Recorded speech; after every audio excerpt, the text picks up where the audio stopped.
Before we go any further, however, we must acknowledge that the systems we are interested in are much more than an aggregation of hardware or software products, and must also be described in terms of all of the constituent elements, including the major hardware and software, of course, but also the organisations within which the system will be fielded, the personnel who will interact with it in many ways, the collective training systems required, as well as the facilities, the data, the support, including even supplies, required to keep the system in service, as well as the operating procedures and organisational policies. The system is fully defined by the combination of these resources operating in its operating environment in order to achieve its purpose, its mission. In that sense, then, we can define a system as delivering an operational capability. It's common, therefore, particularly in defence environments, to refer to the system at this level as a capability system. In the US Department of Defence, the acronym DOT-MLPF refers to the capability system elements of doctrine, organisation, training, materiel, leadership, personnel and facilities.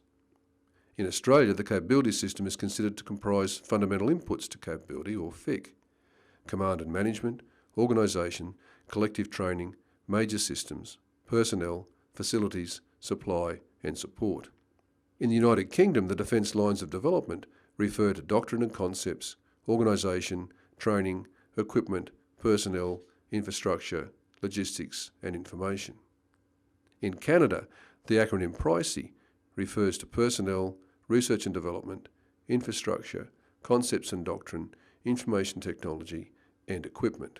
And all of these acronyms refer to a system as a capability system. Now, having acknowledged, therefore, that a capability system has a number of elements, it must also be recognised that each of those elements will probably have a different acquisition cycle. For example, people will be acquired in a different manner to that in which the major system was developed.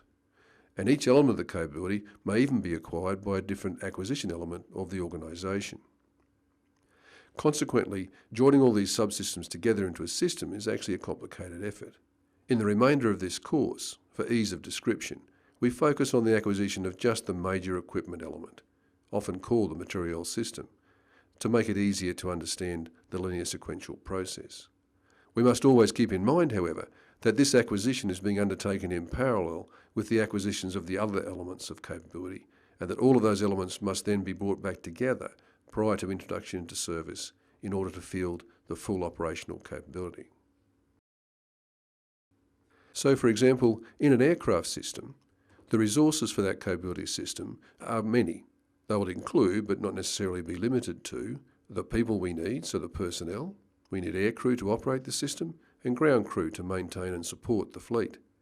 We need support. We need maintenance facilities and equipment for routine maintenance and repairs. Materials are required to operate the system, including the fuel, of course, and lubricants and other consumables such as tyres and spare parts. We need facilities for support and for operations. We need terminals and support facilities to maintain the aircraft.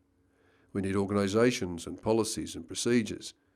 ACME, the company that runs the aircraft, will need to conform to a significant number of regulations and will need appropriate organisational structures, policies and procedures to operate the aircraft effectively. We'll need collective training systems. The aircrew and the ground crew will require training throughout the system lifecycle. We'll need data. Data is required to maintain and operate the aircraft, and also to include maintenance information such as specifications and drawings, and operational information such as user manuals and instructions. But then finally, of course last but not least, we need the major equipment. We need the aircraft. The aircraft will need to be produced and then deployed to those operators who will use the aircraft in a number of different ways, and of course one of those users will be ACME. Of course, there is much more to major equipment than hardware. Software is also now a critical item within many systems. The aircraft will use hardware and software to control a range of functions from engine management through navigation and environmental control, communications and flight control systems.